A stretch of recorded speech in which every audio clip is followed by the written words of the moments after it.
నమస్కారం. మనతో పాటు డాక్టర్ రాజ్కుమార్ గారు ఉన్నారు. వారు microbiology and infection specialist. Infections అంటే వైరస్, ఫంగస్, బ్యాక్టీరియా వల్ల వస్తాయి. వాటి నుంచి మనం ఎలా మన శరీరాన్ని మనం కాపాడుకోవాలి, ఏమి చేయాలి, ఏం చేయకూడదు, ఇవన్నీ కూడా డాక్టర్ గారి ద్వారా తెలుసుకుందాం. ఈ రోజు మోస్ట్ ఇంపార్టెంట్ టాపిక్ మళ్ళీ కోవిడ్ వచ్చిందని ఒక భయాందోళనకు గురవుతున్నారు. కొంతమంది చచ్చిపోయారని, తీవ్రంగా ఉందని రకరకాలుగా ఊహాగానాలు, వార్తలు వస్తున్నాయి. ఈ నేపథ్యంలో కోవిడ్ ని ఎదుర్కొనే శక్తి మనకు ఉందా లేదా, దీన్ని ఎలా చూడాలి, అలాగే వ్యాక్సిన్ల గురించి కూడా డాక్టర్ గారి ద్వారా తెలుసుకునే ప్రయత్నం చేద్దాం. నమస్కారం డాక్టర్ గారు. నమస్కారం శర్మ గారు. మళ్ళీ కోవిడ్ అంటున్నారు. హైదరాబాద్ లో ఒకరి కాలంలో ఒక డాక్టర్కి వచ్చిందన్నారు. అలాగే ఏపీలో కడపలోనే ఎక్కడ ఒకరికి వచ్చిందన్నారు. అవును. ఒకరిక్కడ మరణాలు కూడా సంభవించాయి అంటున్నారు. అవును. మళ్ళీ కోవిడ్ అనే ఒక ఆందోళన, ఒక భయం ప్రజల్లో వస్తుంది. అవును. ఈ కోవిడ్కి నిజంగా భయపడాలా? ఈ వేరియంట్కి గతంలో ఉన్న మన కోవిడ్ వేరియంట్కి ఏమైనా తేడా ఉందా? ఈ వేరియంట్ని మీరు ఎలా చూస్తున్నారు? మంచి ప్రశ్న శర్మ గారు. కోవిడ్ కేసులు రిజిస్టర్ అవుతున్నమాట వాస్తవమే. కానీ రీసెంట్గా మనము న్యూస్ ఛానల్స్లో చూస్తున్నట్టు మహారాష్ట్ర, తమిళనాడు, కేరళలో కొన్ని కేసెస్ 270-80 దాకా నమోదయ్యాయి. దాంట్లో 2 మాత్రమే డెత్స్ అయినట్టు రిపోర్ట్స్ వస్తున్నాయి. ఆ 2 కూడా వాళ్లకు తీవ్రమైన కోమార్బిడిటీస్ ఉన్న వాళ్లే చనిపోయారు. కోవిడ్ వల్ల చనిపోలేదు. ఒకరికేమో ఒక అబ్బాయికి కిడ్నీ రిలేటెడ్ ప్రాబ్లం ఉండి, ఇంకొకరికి ఒక క్యాన్సర్ రిలేటెడ్ ప్రాబ్లం ఉండే మరణాలు సంభవించాయి. బట్ ఇప్పుడున్న కేసెస్ నమోదైన వాటన్నిటిలోనూ తీవ్రంగా ఉన్న రిపోర్ట్స్ మాత్రం ఎక్కడి నుంచి లేదు. తర్వాత ఇప్పుడున్న కోవిడ్కి ఇంతకు ముందు ఉన్న కోవిడ్కి డిఫరెన్సెస్ అంటే తేడాలు ఏంటంటే, ఇప్పుడున్న కోవిడ్ వేరియంట్ కొత్తగా ఇప్పుడు మనం అందరు చూస్తున్నట్టు JN1 వేరియంట్ అన్న ఒక కోవిడ్ మన దేశంలో ఎక్కువగా చూస్తున్నాం. దీని పూర్వోత్తరాలు పరీక్షిస్తే ఇది మన ఒమిక్రాన్ అన్న ఒక వైరస్ సబ్లైనేజ్ నుంచి వచ్చిన ఒక వైరస్ BA.2.86 అన్న ఒక వైరస్ నుంచి వేరియంట్ నుంచి డిరైవ్ అయినదే ఇది JN1. ఇది పెద్దగా సివియర్ డిసీజెస్ అయితే కాజ్ చేయట్లేదు. బట్ ఇది వ్యాప్తి చెందటం అంటే ఒకరి నుంచి ఒకరికి స్ప్రెడ్ చేయటం మాత్రము దీని ఇంతకు ముందు వేరియంట్స్ కన్నా 1.5 టైమ్స్ ఎక్కువగా ఉన్నట్టు రిపోర్ట్స్ చెప్తున్నాయి. అంటే చాలా వేగం ఎక్కువ ఉంటుంది, వేగంగా స్ప్రెడ్ అవుతుంది.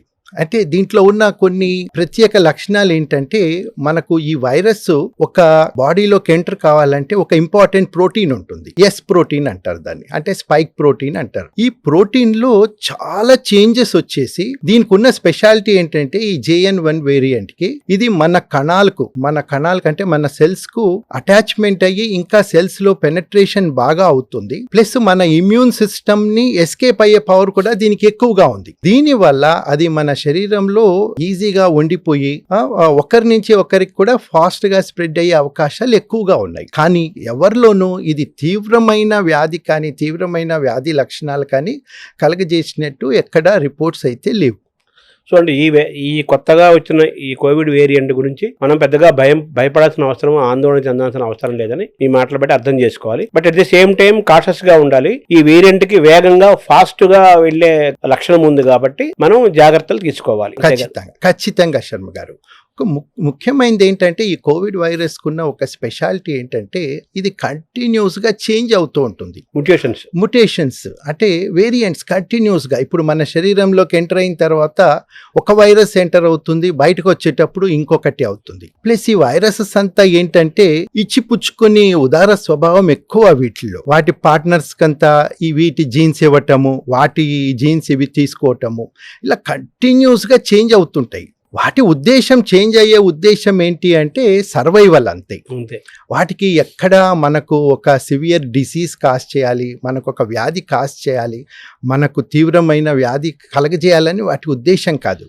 స్ట్రగ్లింగ్ ఫర్ ఎగ్జిస్టెన్స్ అంతే. దాంతో అవి ఏమవుతుంది, అవి ఆ స్ట్రగుల్ కోసము ఆ చేంజెస్ అవుతూ ఉంటాయి. ఈ చేంజెస్ లో ఒక్కొక్కసారి ఆ వచ్చే కొత్త వైరస్ వీక్ గా ఉండొచ్చు, అది అక్కడికక్కడే చనిపోవచ్చు. కానీ ఎమర్జ్ అయ్యే వైరస్ చాలా పవర్ఫుల్ గా తయారయ్యి మన ఇమ్యూన్ సిస్టమ్ ని మోసం చేసేదిలా కూడా ఉండొచ్చు. సో ఇప్పుడున్న వేరియంట్స్ అయితే అంత ప్రమాదకరమైనవి కాదు. సో భయపడాల్సిన, ఆందోళన పడాల్సిన అవసరం ఏం లేదు. వచ్చే వేరియంట్స్ కూడా లెస్ లైక్లీ, అంత సివియర్గా వచ్చే అవకాశాలు కూడా చాలా తక్కువ. ఎందుకంటే మనము ఇలాంటిదే ఒక ఇన్ఫ్లుయెన్జా వైరస్ ఉంటుంది. ఇన్ఫ్లుయెన్జాకు దీనికి తేడా ఏంటంటే, ఇన్ఫ్లుయెంజా చాలా ఫాస్ట్గా మ్యుటేషన్ అవుతుంది. ఇన్ఫ్లుయెంజా కంపేర్ చేస్తే దీని మ్యుటేషన్ రేట్ కొద్దిగా తక్కువ. దీంట్లో ఈ వైరస్ మన సెల్స్లో మల్టిప్లై అయ్యే దాని స్వభావాన్ని దీనికి కారణాలు. సో దానివల్ల మనకు అంత తొందరగా మన ఇమ్యూనిటీ ఈ వైరస్కు పోవటం అన్నది, మన తొందరగా ఒక డేంజర్ వేరియంట్ ఎవాల్వ్ అయ్యే అవకాశాలు అయితే తక్కువ. కానీ ఎంత అవకాశాలు తక్కువ ఉన్నప్పటికీ మన జాగ్రత్తలో మనము ఉండటం ఎంతకైనా మంచిది. అంటే మనం తీసుకోవాల్సిన జాగ్రత్తలు ఏంటి? మామూలుగా ఏ కోవిడ్ అయినా మనం ఇంతకు ముందు చెప్పుకున్నట్టు తీసుకోవాల్సిన జాగ్రత్తలు ఖచ్చితంగా తీసుకోవాలి. మామూలుగా ఇంతకు ముందు కన్నా ఇది ఇంకా ఫాస్ట్గా ఒకరి నుంచి ఒకరికి వ్యాప్తి చెందుతోంది కాబట్టి మనము ఇప్పుడు కూడా కంపల్సరీగా మాస్క్ వేసుకోవాలి. ఇంతకు ముందు అందరికీ తెలిసింది, కానీ మళ్ళీ ఎందుకు చెప్పాల్సి వస్తుందంటే మనలో ఒక రకమైన చాలా ఒక నెగ్లిజెన్స్ ఇది ఉంటుంది. ఎందుకులే ఏమవుతుంది అని అలా ఎప్పుడు అనుకోకూడదు. మాస్క్ కరెక్ట్గా వేసుకోవాలి. వీలున్నంత వరకు మనం దగ్గేటప్పుడు మనకు జబ్బు ఉంటే మనం దగ్గేటప్పుడు కొన్ని జాగ్రత్తలు తీసుకొని దగ్గాలి. అంటే ఇలా కాకుండా మనం దగ్గేటప్పుడు ఎదుటి మనిషి ఎవరైనా దగ్గుతుంటే కొంచెం డిస్టెన్స్ పాటించటము. తర్వాత దగ్గినప్పుడు ఆ ఉమ్ము తాలూకు ఆ సలైవ డ్రాప్లెట్స్ అక్కడ ఇక్కడ పడుంటాయి కాబట్టి అవి మనం టచ్ చేసే ఛాన్సెస్ ఉంటుంది. కాబట్టి మళ్ళీ అవి టచ్ చేసి మనం మొహము ముక్కు టచ్ చేసుకుంటే వైరస్ వ్యాప్తి చెందే అవకాశం ఉంటుంది. కాబట్టి చేతులు బాగా కడుక్కోవటం, మంచి ఆహారం తీసుకోవటము, హెల్తీ లైఫ్ స్టైల్ పాటించటము. ఆల్రెడీ మనకి ఎటువంటి కోమార్బిడిటీస్ అయినా ఎవరికైనా ఉండినట్టయితే, అంటే sugar patients, BP patients, heart patients జాగ్రత్తగా మందులు తీసుకొని, షుగర్ ఉన్న వాళ్ళు అవి కంట్రోల్ చేసుకుని, ఆస్మా పేషెంట్స్ జాగ్రత్తగా తీసుకుని, ఇలాంటి మామూలుగా ఎప్పుడు తీసుకునే జాగ్రత్తలే తీసుకుంటే చాలా మటుకు దీన్ని వ్యాప్తి చెందకుండా అరికట్టవచ్చు. సో అది ఎంత ఫాస్ట్గా స్ప్రెడ్ అయిందంటే దానికి అవకాశాలు ఎక్కువైపోతాయి చేంజ్ అవ్వటానికి. ఇప్పుడు 10 మందికి స్ప్రెడ్ అయితే అది 10 సార్లు మారుతుంది. అదే 1000 మందికి స్ప్రెడ్ అయింది అనుకోండి, దానికి 1000 సార్లు మారే అవకాశాలు వస్తాయి. దాంతో ఆ 1000సారి మార్పు చెందినప్పుడు అది సివియర్గా అయ్యే అవకాశాలు ఎక్కువగా ఉంటాయి. సో మనం కూడా వైరస్ ఫాస్ట్గా స్ప్రెడ్ కాకుండా, దాన్ని అనవసరంగా దాన్ని కూడా మనం ఇరిటేట్ చేయకుండా, దానివల్ల మనం ఇరిటేట్ కాకుండా జాగ్రత్తగా ఉండేట్లయితే అది ఎంత తక్కువగా స్ప్రెడ్ అయితే అంత తక్కువగా మార్పు చెందే ఛాన్సెస్ ఉంటుంది, అంత తక్కువగా అది ప్రమాదకరిగా మారే అవకాశాలు ఉంటాయి. ఈ వైరస్లకి హోస్ట్గా మారకూడదు. హోస్ట్గా మనం ఎంత తక్కువైతే అంత మారాలి. ఇక్కడ మనం ఒకటి తెలుసుకోవాల్సింది ఏంటంటే, వైరస్ మన అందరికి తెలుసు, వైరస్ ఉండాలంటే దానికి ఒక లివింగ్ హోస్ట్ అవసరం. అవి ఏంటంటే వాటికి ఒక మనిషి, ఇప్పుడు ఈ వైరస్ కి ఒక మనిషి అవసరం. వాటి ఉద్దేశం మన శరీరంలో ఉండి బతకటం. అవి కూడా మనల్ని చంపాలనుకోదు, ఎందుకంటే మనమే లేకపోతే దాని ఎగ్జిస్టెన్స్, దాని ఉనికికే ప్రమాదం వస్తుంది. సో మనల్ని చంపాలని ఎప్పుడు అనుకోదు. దాని ఉద్దేశం ఎలా మన శరీరంలో మనతో కలిసి ఉండాలి అన్నదే వైరస్ ఉద్దేశం కూడా. కానీ మనము కొన్ని సందర్భాల్లో మన అలవాట్ల వల్ల, దానివల్ల వైరస్ మ్యుటేట్ అవటానికి మనం ఎక్కువగా దాన్ని ప్రోత్సహిస్తున్నాం. ఈ మ్యుటేషన్ లో అది ప్రమాదకరంగా మారితే అది మనకు చాలా రిస్క్ అని అనుకోవచ్చు. సో వైరస్ మ్యుటేట్ అవ్వకుండా మనం ఎంత జాగ్రత్తలు తీసుకుంటే అంత మంచిది. అంటే మన మనిషి కంటే కూడా వైరస్లు సీనియర్ కదా ఈ భూమికి. ఆబ్వియస్లీ కరెక్ట్ గా చెప్పారు మీరు. అవి మనము ఈ భూమి మీద రావటానికి కొన్ని వేల సంవత్సరాల ముందు నుంచి ఉన్నాయి. అండ్ మనం ఎక్స్టింక్ట్ అయిపోయిన తర్వాత కొన్ని వేల సంవత్సరాల దాకా వైరస్లు ఉంటాయి, ఖచ్చితంగా ఉంటాయి. సో ఈ భూమి గురించి, వాతావరణం గురించి, ఎలా బతకాలన్న దాని గురించి మనకన్నా వైరస్లకు చాలా బాగా తెలుసు. More experienced and knowledgeable. Very much and very intelligent. Very intelligent అవి. అండ్ రోజుకు ఒక్క రకంగా మారుతున్నాయి. ఎంత ఫాస్ట్ గా మారుతున్నాయి అంటే మీరు ఊహించవచ్చు అవి ఎంత intelligent. By experience, by seniority వాటికి వాళ్ళ నాలెడ్జ్ పెరుగుతుంది. గేమ్ లో బాగా ఆరితేరుతుంటాయి ఖచ్చితంగా. మరి అంత ఫాస్ట్ గా అవి మారుతున్నాయి. ఎప్పటికప్పుడు వాటి నాలెడ్జ్ అవి అప్డేట్ చేసుకుంటున్నాయి. వాటికి తెలుసు ఇప్పుడు వీళ్ళు వ్యాక్సిన్ తీసుకుంటున్నారు, వ్యాక్సిన్ తో యాంటీబాడీస్ వస్తాయి, ఇప్పుడు మనం ఈ యాంటీబాడీస్ నుంచి ఎస్కేప్ అవ్వాలి, అంటే ఈ యాంటీబాడీస్ మనల్ని చంపేస్తాయి, అంటే మనం మారాలి. అంటే చూడండి వాటిలో ఎంత వరకు వాటికి థింకింగ్ ఉంటుంది అన్నది మనం ఆలోచించాలి. తను తాను రక్షించుకోవడం కోసం, తన ఉనికిని తాను కాపాడుకోవడం కోసం ఎన్ని స్టెప్పులు వేయాలి అన్ని స్టెప్పులు వేస్తుంది. సో మనల్ని మనం కాపాడుకోవటం కోసం, అలాగే దాన్ని ఎలిమినేట్ చేయడానికి మనం చాలా ప్రయత్నాలు చేస్తున్నాం. కానీ ఇలా స్ప్రెడ్ కాకుండా దానికి ఎక్కువ అవకాశాలు మనం ఇవ్వకూడదు. దానికి ఎంత ఎంత ఎక్కువ అవకాశాలు ఇస్తే అది అంత బలంగా తయారయ్యే ఛాన్సెస్ ఎక్కువగా ఉంటాయి. మనం కోవిడ్ తోటి సహజీవనం చేయక తప్పదు అనే మాట చాలా ఎక్కువగా వినపడింది. అంటే కోవిడ్ వైరస్లు మనతోనే ఉన్నాయి అని కదా దాని సారాంశము. ఇప్పుడు మరి కోవిడ్ తో సహజీవనం తప్పదు అనుకున్నప్పుడు మళ్ళీ ఈ కోవిడ్ తో ఈ బెడదలేంటి మనకు? ఇప్పుడు కోవిడే కాదు, మనం చాలా వైరస్లతో ఆల్రెడీ సహజీవనం చేస్తున్నాం. ఇప్పుడు కూడా మనం కోవిడ్ తో సహజీవనం చేయటం తప్పదు, వేరే మార్గం లేదు. ఎందుకంటే అది అలాగే ఉండిపోతుంది. ఒక్కసారి వైరస్ అన్నది మన శరీరంలో కానీ మన లైఫ్ లోకి వచ్చిన తర్వాత ఆ వైరస్ ఎక్స్టింక్ట్ అన్నది కాదు. కానీ ఏమవుతుంది అంటే ఇప్పుడు కొత్తగా జనాలు విపరీతంగా ప్రయాణాలు చేయటం, మన ఆహారపు అలవాట్లు మార్చుకోకపోవటం, అంటే చాలా విపరీతంగా ఆహార అలవాట్లు మారి లైఫ్ స్టైల్ చేంజెస్ అయిపోయినాయి. ఎక్కువగా రోజు రోజుకి తినే ఆహారంలో ఉన్న విలువలు తగ్గిపోవటము, స్ట్రెస్ పెరిగిపోవటము, వీటన్నిటి ద్వారా ఏమవుతుంది అంటే మన ఇండైరెక్ట్ గా మన రెసిస్టెన్స్ పవర్ ఆర్ ఇమ్యూనిటీ తగ్గిపోతుంది. దీంతో మనకు ఈ ఇన్ఫెక్షన్స్ ఎక్కువ అయ్యే ఛాన్సెస్ విపరీతంగా పెరిగిపోతుంది. సో అందువల్లనే ఈ వైరస్ కూడా మార్పులు ఎప్పటికప్పుడు దాని సర్వైవల్ కోసం మార్పులు చెంది మనకు సడన్ గా ఒక కొత్త వేరియంట్స్ ఇలా వచ్చి ర్యాపిడ్ గా స్ప్రెడ్ అయిపోవటము, సివియర్ ఇన్ఫెక్షన్స్ కాజ్ చేయటము జరుగుతూ ఉంటుంది. ఇప్పుడు మనం ఆల్రెడీ వ్యాక్సిన్లు తీసుకున్నాము, అనేక డోసులు తీసుకున్నాము, మనలో ఇమ్యూనిటీ లెవెల్స్ బాగా పెరిగాయని, యాంటీబాడీస్ ఉన్నాయని మనం అనుకుంటున్నాం కదా. అటువంటిప్పుడు దీన్ని ఎలా చూడాలి? ఇప్పుడు ఈ కొత్త వేరియంట్ మనకి మధ్య జరిగే ఫైట్. ఆల్మోస్ట్ చాలా మంది వ్యాక్సిన్స్ తీసుకున్నారు. ఇప్పుడు కొత్తగా వచ్చినప్పుడు చాలా మంది 2 డోసులు 3 డోసులు కూడా తీసుకున్నారు. చాలా మందికి అప్పుడు పరీక్షలు కూడా చేశాము. యాంటీబాడీ లెవెల్స్ కూడా ఉన్నాయి. ఇప్పుడు antibody levels to some extent ఇప్పుడు గ్రాడ్యువల్ గా తగ్గిపోతూ ఉంటుంది. ఇప్పుడు మనం ఇక్కడ వ్యాక్సిన్స్ గురించి మనకు చర్చలో వచ్చింది కాబట్టి ఇప్పుడు ఇన్ఫ్లుయెన్జా గురించి ఒక్క నిమిషం మనం మాట్లాడుకుంటే, ఇన్ఫ్లుయెన్జా వైరస్ ఏంటి అంటే ఫ్లూ వైరస్ అంటాం. అది ఎప్పటికప్పుడు ఇంకా ఫాస్ట్ గా ముటేట్ అయిపోతూ ఉంటుంది, ఎప్పటికప్పుడు చేంజ్ అయిపోతూ ఉంటుంది. కోవిడ్ కన్నా చాలా ఫాస్ట్, కరోనా వైరస్ కన్నా చాలా ఫాస్ట్ గా మ్యూటేట్ అవుతూ ఉంటుంది. అందుకే ఇన్ఫ్లుయెన్జా వైరస్ కి ప్రతి ఒక్క సంవత్సరం కొత్త వ్యాక్సిన్ యూజ్ చేస్తారు. అంటే ఆ సంవత్సరం ఏ వేరియంట్స్ ఆర్ ఏ స్ట్రెయిన్స్ అయితే ఉన్నాయో వాటిని కనుక్కొని దానికి వ్యాక్సిన్ తయారు చేస్తారు. అందుకే ఫ్లూ షాట్స్ అని తీసుకుంటుంటారు. అది ప్రతి ఒక్క సంవత్సరం మనం తీసుకోవాల్సిన అవసరం ఇన్ఫ్లుయెన్జాకు ఉంటుంది.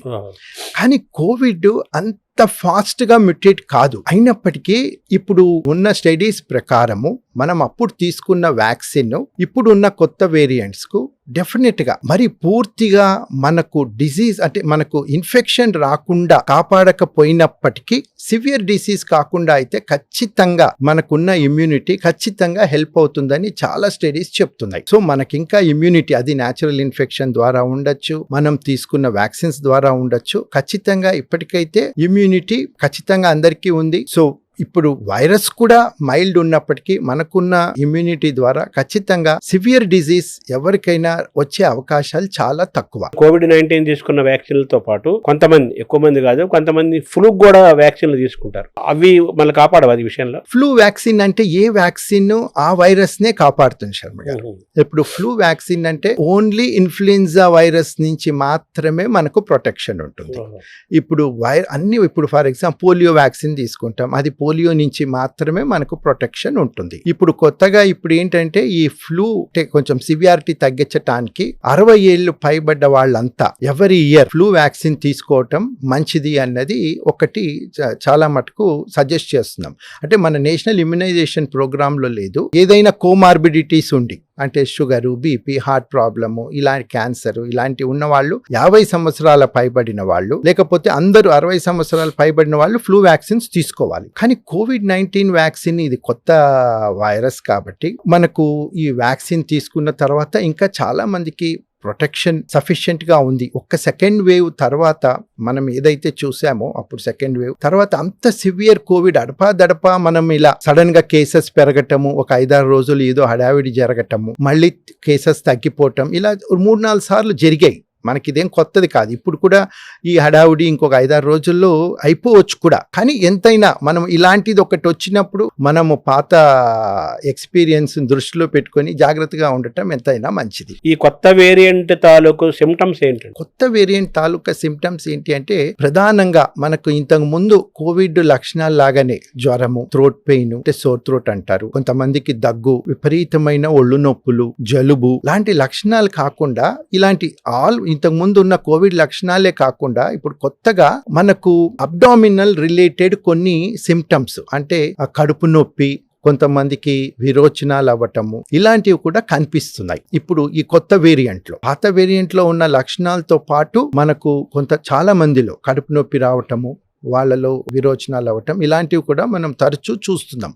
బట్ ఎంతైనా ఈ లక్షణాలు చాలా తక్కువ తీవ్రతగా చూస్తున్నాము. కానీ చాలా మంది కొంచెం అలసిపోవటం లాంటివి, బాగా వీక్నెస్, ఇలాంటి లక్షణాలు ఎక్కువగా చూస్తున్నాం. మామూలు వాళ్ళకైతే ఈ సిమ్టమ్స్ ఉంటాయి. అలాగే షుగర్, బీపీ, మిగతా ఏదైనా వేరే ఉన్న వాళ్ళు ఇంకా అప్రమత్తంగా ఉండాలా? వాళ్ళు ఏం చేయాలి? Sugar patient, BP sugar patients ఉన్న వాళ్ళు ఆల్రెడీ వాళ్ళ ఇమ్యూనిటీ బాగా తక్కువగా ఉంటుంది. ఇది వైరస్ ఇప్పుడు దాని లక్షణాలు తక్కువ తీవ్రంగా ఉన్నప్పటికీ షుగర్ కంట్రోల్ లేని వాళ్ళు, కొంతమంది మనకు ఇమ్యూనో సప్రెసివ్ డ్రగ్స్, షుగర్ కూడా ఒక ఇమ్యూనిటీ తక్కువ చేసే ఒక వ్యాధి. వీళ్లకు కొంచెం లక్షణాలు ఎక్కువ తీవ్రతగా ఉండే అవకాశాలు ఎక్కువగా ఉంటాయి. సో వాళ్ళు ఇలాంటి వీలున్నంత వరకు మేము పేషెంట్స్ చెప్పే జాగ్రత్తలు ఏంటంటే ఎక్కువ బయటికి పోకండి. ఇలాంటి సందర్భాల్లో వీళ్ళు బయటికి పోకుండా బయటికి వెళ్ళిన వాళ్ళు ఇంటికి జబ్బు తీసుకొచ్చే అవకాశాలు ఉంటాయి. సో అలా వచ్చినప్పుడు బయట ఇలాంటి సందర్భాల్లో వాళ్ళకు కొంచెం దూరంగా ఉండటం, మీ షుగరు,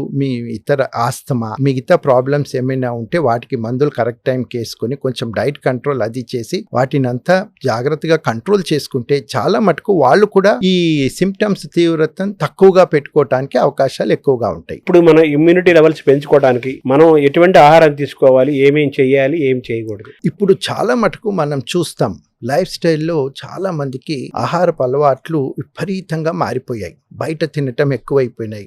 కొత్త ఆహారాలు, కొత్త ఆహారశాలలు, కొత్త హోటల్స్ పుట్టుకొచ్చాయి. ఇప్పుడు ప్లస్ ఈ ఇంటికి ఫుడ్ ఇంటికే తెచ్చిచ్చే చాలా మంది యాప్స్ అవి అన్నీ ఉన్నాయి. దీనివల్ల హెల్తీ ఫుడ్ కన్జ్యూమ్ చేయటం అన్నది చాలా వరకు తగ్గిపోయింది. సో ఇలాంటి సందర్భాల్లో ఇలాంటి జంక్ ఫుడ్, మోస్ట్లీ మైదాతో చేసిన ఏ ఐటమ్ అయినా, మైదా ఐటమ్స్ అంటే బేకరీ ఐటమ్స్, చాట్స్ ఐటమ్స్ లాంటివి ఎప్పుడు ఒక్కసారి తింటే పర్లేదు. అవి రెగ్యులర్ గా కన్జ్యూమ్ చేయటము. తర్వాత ఈ పిజ్జాలు, బర్గర్స్, ఇవన్నీ ఏంటంటే ఈ మైదా, పామ్ ఆయిల్ ఇలాంటివి వాడతారు.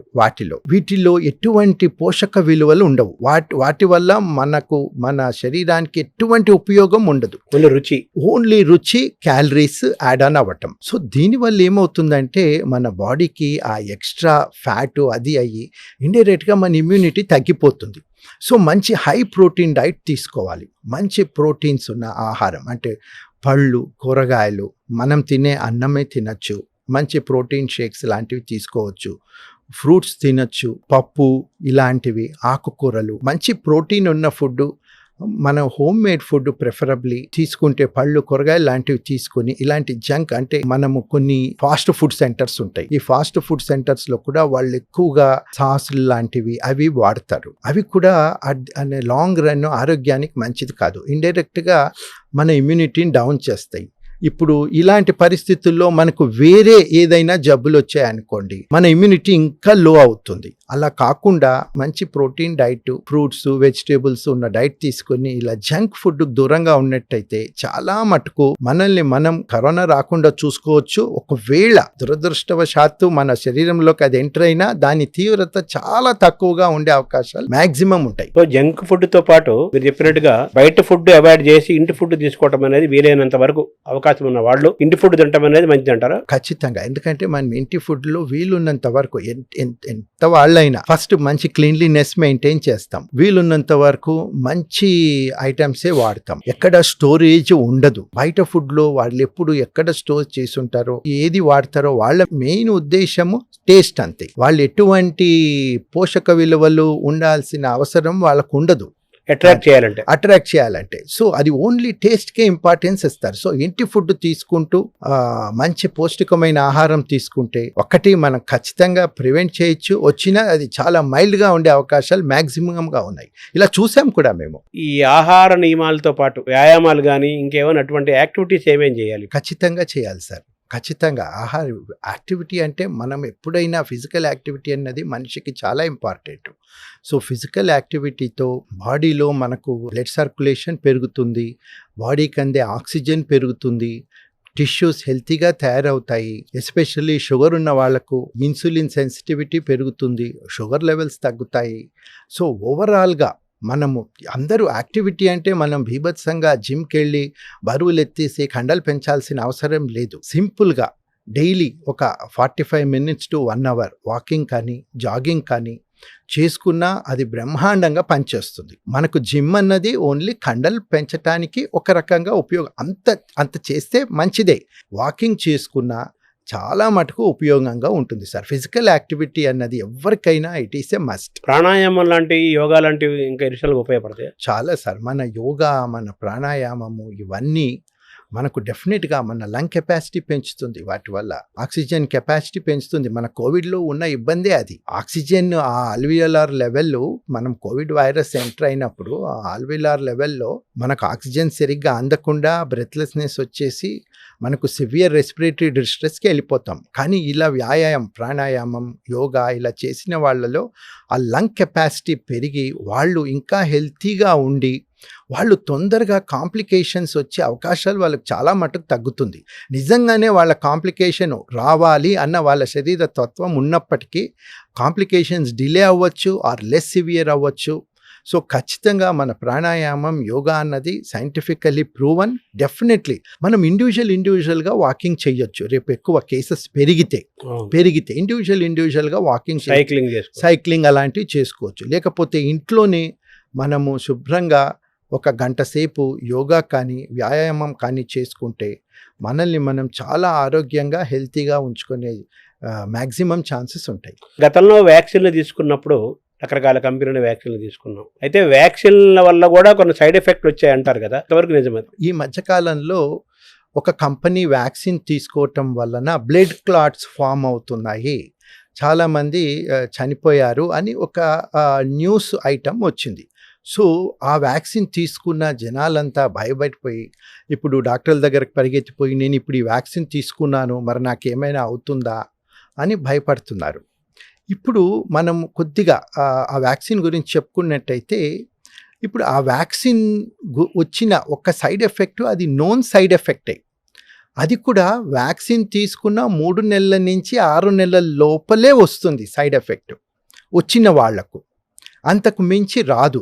అందరికీ రావాలని లేదు. అది కూడా ఏంటి 2,50,000 మందిలో ఒక్కరికి వచ్చే అవకాశం ఉంది ఆ సైడ్ ఎఫెక్ట్. అది కూడా తీసుకున్న 3 నెలల నుంచి 6 నెలల లోపల.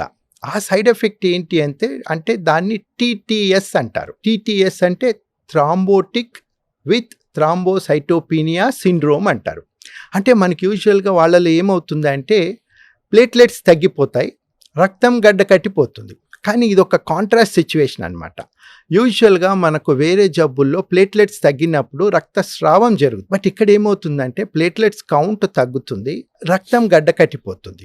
దాన్నే ఇంకొక పేరు ఏంటంటే విఐటిటి అంటారు. అంటే vaccine induced immune mediated thrombotic thrombocytopenia అన్నమాట. ఇది చాలా very very very very very rare complication. So ఇది ఏదైనా ఈ సైడ్ ఎఫెక్ట్ రావాలంటే ఫస్ట్ 6 monthsలోనే వస్తుంది. సో ఇప్పుడు వ్యాక్సిన్ తీసుకున్న వాళ్ళు కూడా ఆల్మోస్ట్ 2-3 years అయిపోయింది. ఇప్పుడు ఎవ్వరికి ఆ సైడ్ ఎఫెక్ట్ వచ్చే అవకాశం లేదు. అది కూడా వచ్చిన వాళ్ళకి రేరు. అండ్ ఈ సైడ్ ఎఫెక్ట్ అనేది చాలా వ్యాక్సిన్స్లో ఉన్నదే, ఇది ఒక్క వ్యాక్సిన్తో ఉన్నది కాదు. సో ఎవ్వరు వ్యాక్సిన్ గురించి అపోహ వద్దు. ఎప్పుడైనా ఒక ప్రోగ్రామ్ చేసినప్పుడు ఒకటి దృష్టిలో పెట్టుకోవాలి. మనం ఏదైనా RRR అంటాం.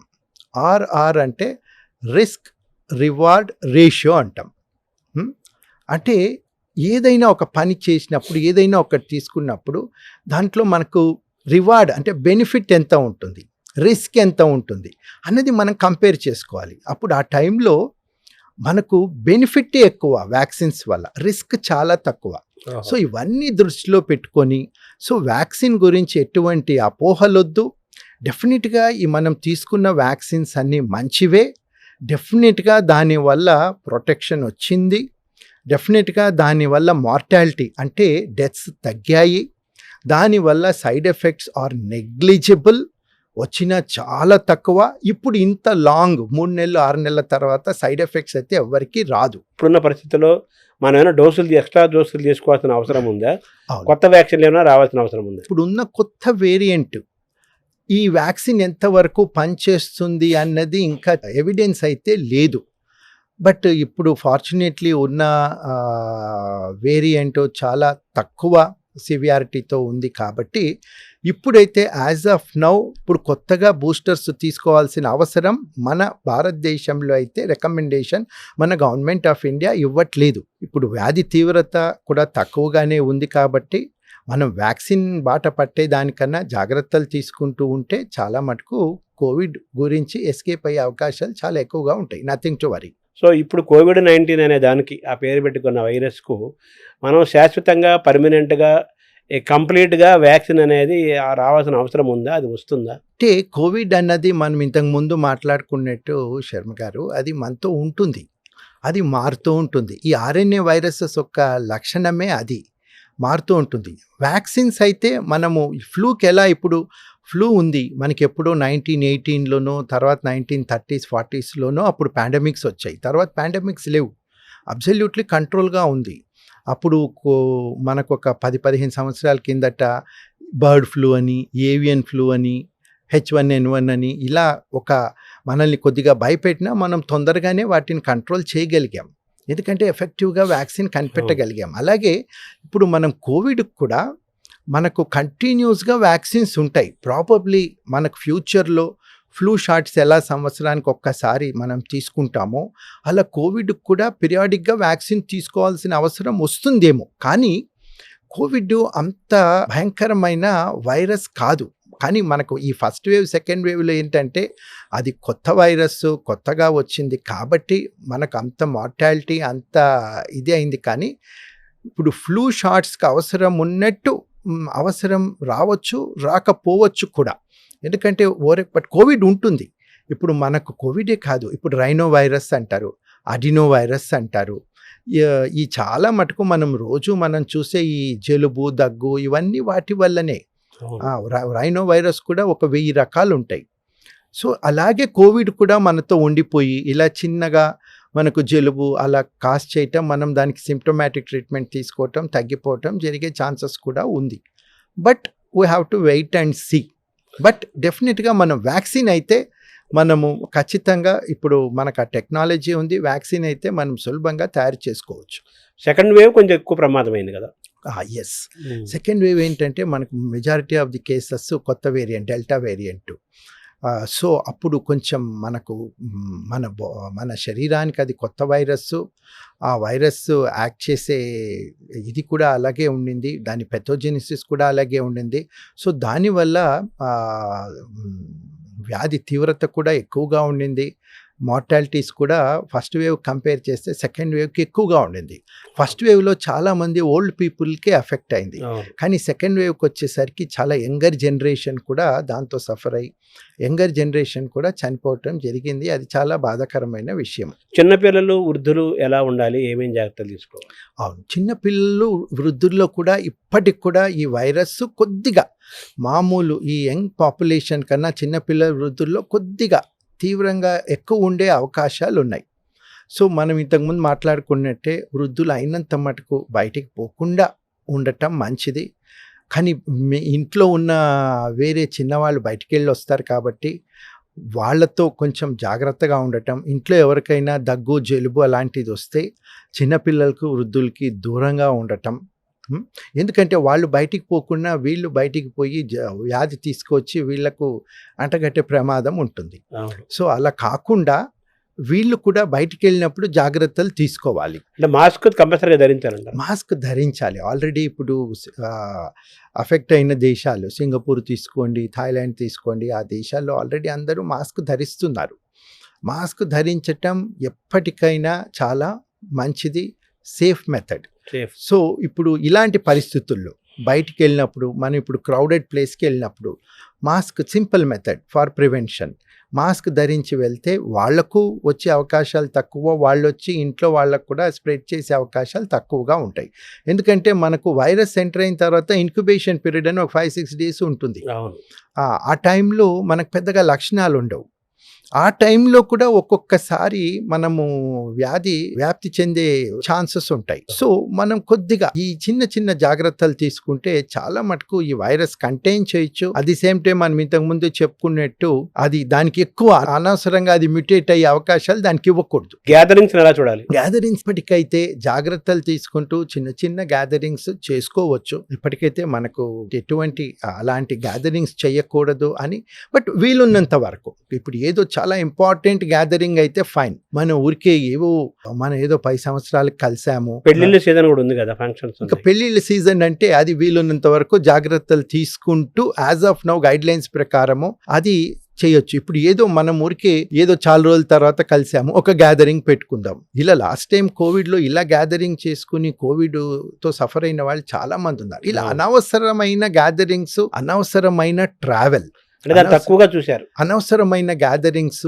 అరే నేను బానే ఉన్నా, నువ్వు బానే ఉన్నావు, మనం నలుగురే కదా, ఏమవుతుంది, అలాంటి అనవసరమైన గ్యాదరింగ్స్, అనవసరమైన ట్రావెల్. మనం ఇప్పుడు ఎవరి సండే ఏదో హోటల్కి పోయి తినటం, ఏదో మాల్కి వెళ్ళటం, ఇలాంటివన్నీ ఇలాంటి టైంలో అవాయిడ్ చేయటం ఎంతైనా మంచిది. సోషల్ డిస్టెన్స్ ఎలా చూడాలి?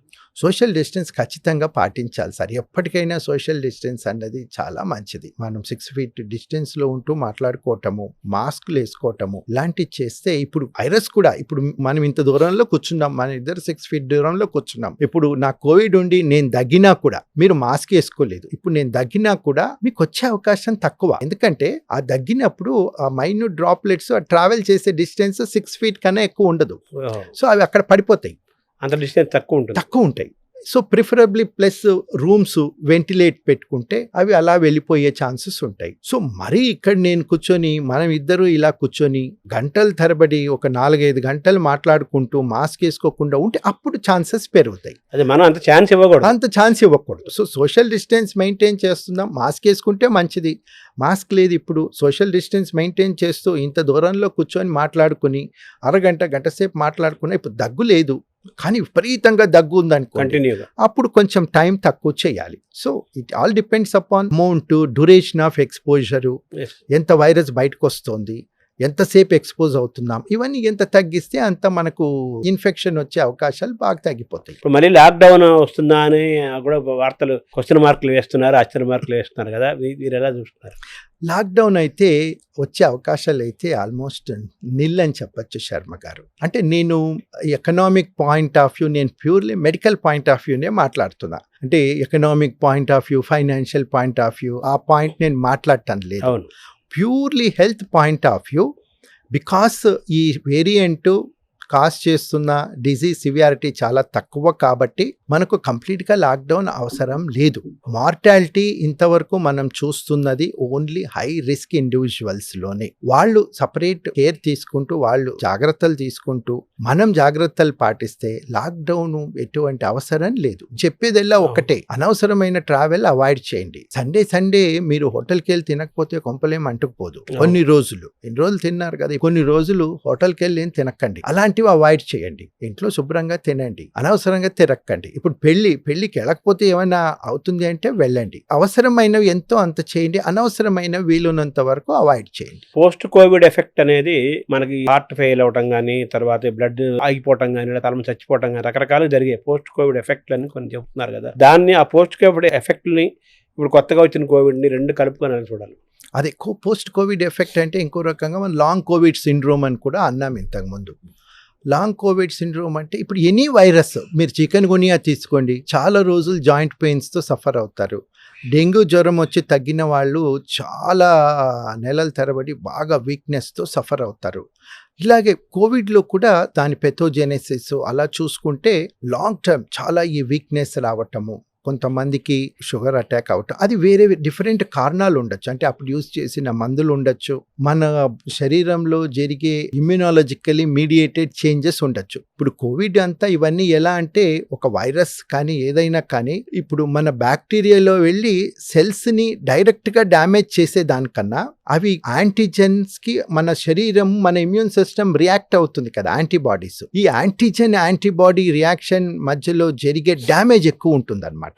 వీటిని ఇమ్యూన్ మీడియేటెడ్ ప్రాబ్లమ్స్ అంటారు. ఇలాంటి ఒక కోవిడ్, సివియర్ కోవిడ్ లో ఇలాంటివన్నీ ఉంటాయి కాబట్టి ఇవన్నీ మనం దృష్టిలో పెట్టుకుంటే కొద్దిగా కొన్ని స్టడీస్ లో కొంతమందికి అవన్నీ డైరెక్ట్ గా కోవిడ్ కే లింక్ అయినట్టు ఎక్కడ స్పెసిఫిక్ దాఖలాలు లేవు. వీళ్ళందరికీ అదర్ రిస్క్ ఫ్యాక్టర్స్ కూడా ఉన్నాయి. కోవిడ్ టైంలో జరిగిన ట్రీట్మెంట్ ఇవన్నీ కలిస్తే కొంతమందికి ఎక్కువైనాయి. కానీ ఇప్పుడు 2 సార్లు కోవిడ్ వచ్చి ఇప్పుడు కొత్తగా JN.1 వేరియంట్ తో మళ్ళీ కోవిడ్ వచ్చిన అలాంటి ప్రమాదం ఏమైనా ఉంటుందని అయితే ఇప్పుడు ఎటువంటి ఎవిడెన్సెస్ లేవు, ఉంటుందని నేను కూడా అనుకోను. సో ఈ కోవిడ్ కాన్సెప్ట్ లో కోవిడ్ రిలేటెడ్ గా యాంటీబయాటిక్స్ యూసేజ్ ఎలా చూడాలి? ఇప్పుడు దగ్గు, జలుబు, జ్వరం అనగానే బయట మనము ఎడాపెడి యాంటీబయాటిక్స్ వాడేస్తున్నాం. అదొక అన్ఫార్చునేట్ సిచ్యువేషన్. మన భారతదేశంలో మనం చూసుకుంటే ఈ యాంటీబయాటిక్ మిస్యూజ్ అన్నది నన్ను అడిగితే కోవిడ్ కన్నా భయంకరమైన ప్రాబ్లంగా నేను చెప్తాను.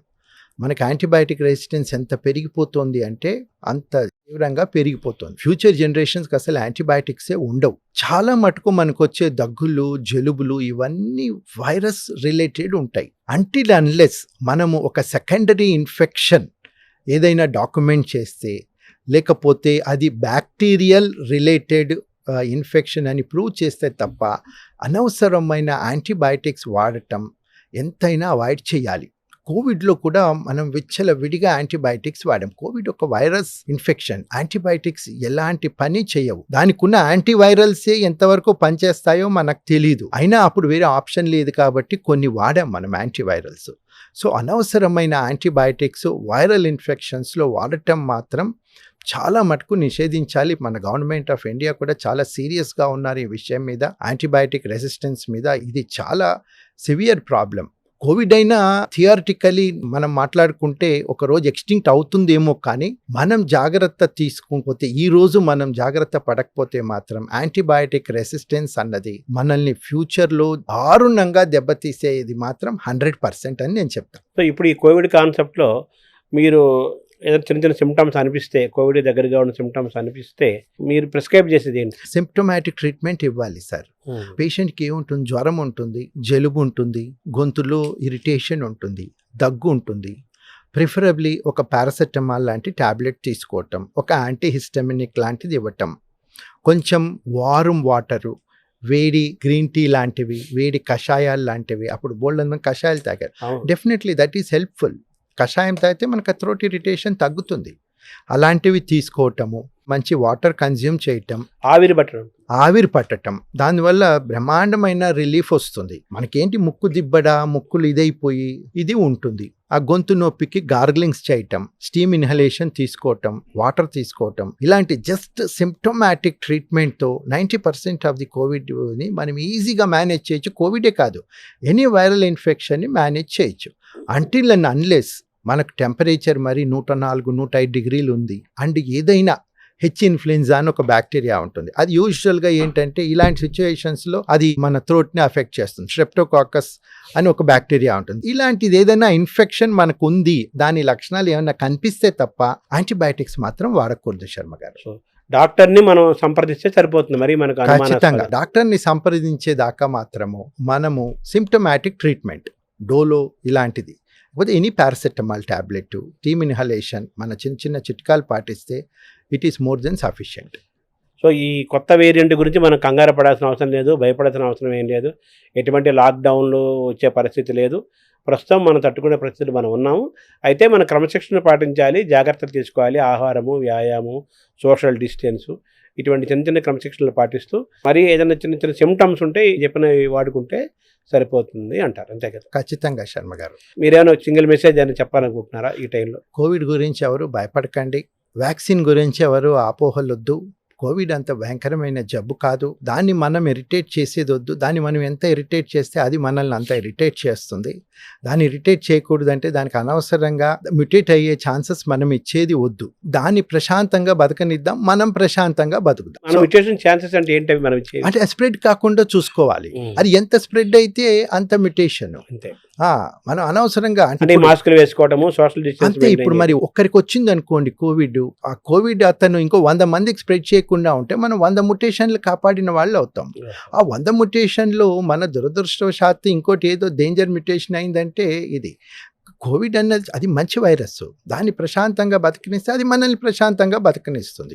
పిల్లిని పులి చేయకూడదు మనం. అంతే. అందుకే స్ప్రెడ్ ఆపాలి అంటారు. లాక్డౌన్ ఉద్దేశం కూడా అదే, స్ప్రెడ్ ఆపటం. ఎందుకంటే ఎంత స్ప్రెడ్ అయితే ఆ వైరస్ అంత వైలెంట్గా మారుతుంది. అది వైలెంట్గా మారకుండా మనం చూసుకుంటే చాలు. దాన్ని సైలెంట్ చేయాలి. దాన్ని సైలెంట్ చేయాలి. Thank you. Very nice.